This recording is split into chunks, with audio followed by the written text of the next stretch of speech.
Good morning and welcome to our final edition this week of Morning Momentum. Today, we're going to be talking about the subject of distance. I think you're going to be challenged by today's episode. Let's jump right in.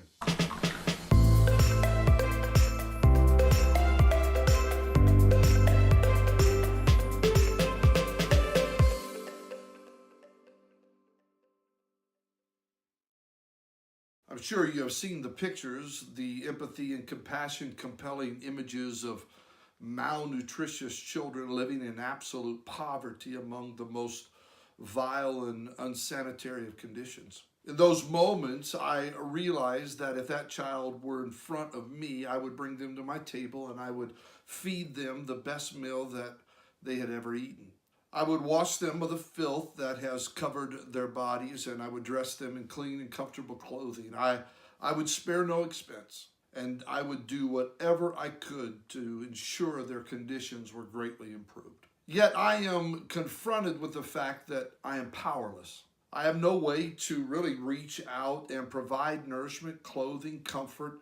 Neither can I provide shelter. Yet I hear a voice at times speaking deep down inside as the powerful images are in front of me, and that voice is telling me that I can do something.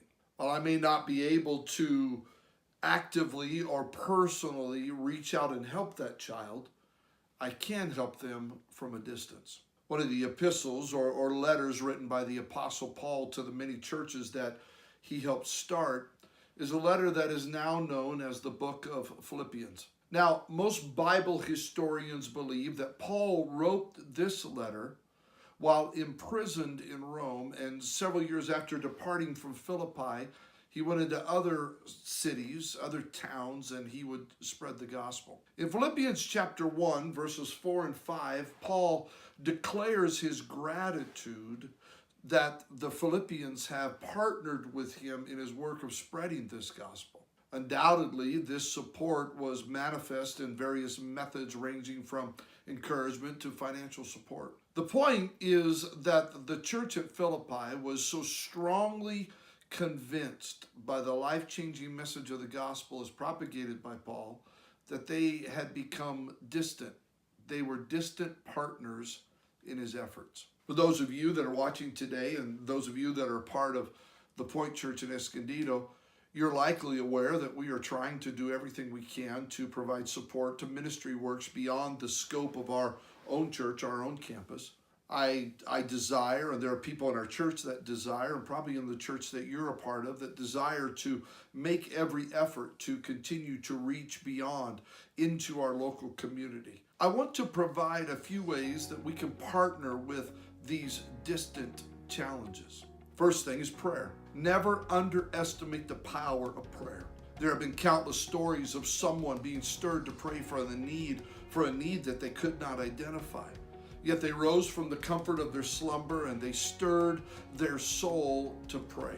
Later they would find out at the exact time that they were praying, some distant pastor, some missionary, someone had a dire need of divine help, and provision came just because of their willingness to stop and pray. Another area that we can help in distant challenges is finances. Every day, pastors and missionaries are called to leave behind their families and the comfort of their homes and carry the gospel into cities, to neighborhoods, to isolated villages. While they are willing to do what so few would be willing to do, so often they lack the resources to accomplish the great mission that they have been called to accomplish.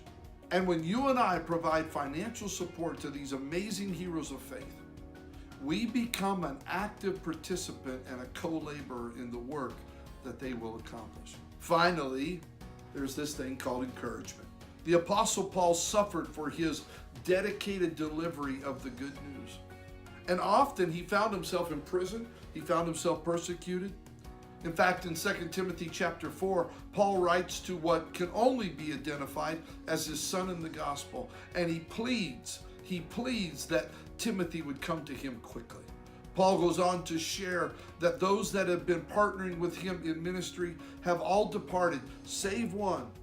And Paul longs for the voice and the face of that one that will encourage him in his difficult struggle. Offering words of encouragement to those that are reaching where we may never go is an answer to the distant challenge. We have technology at our fingertips, email, text message, ways that we can connect with those in distant places.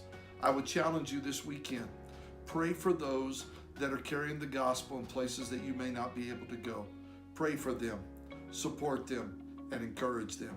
We'll see you next week right here on Morning Momentum.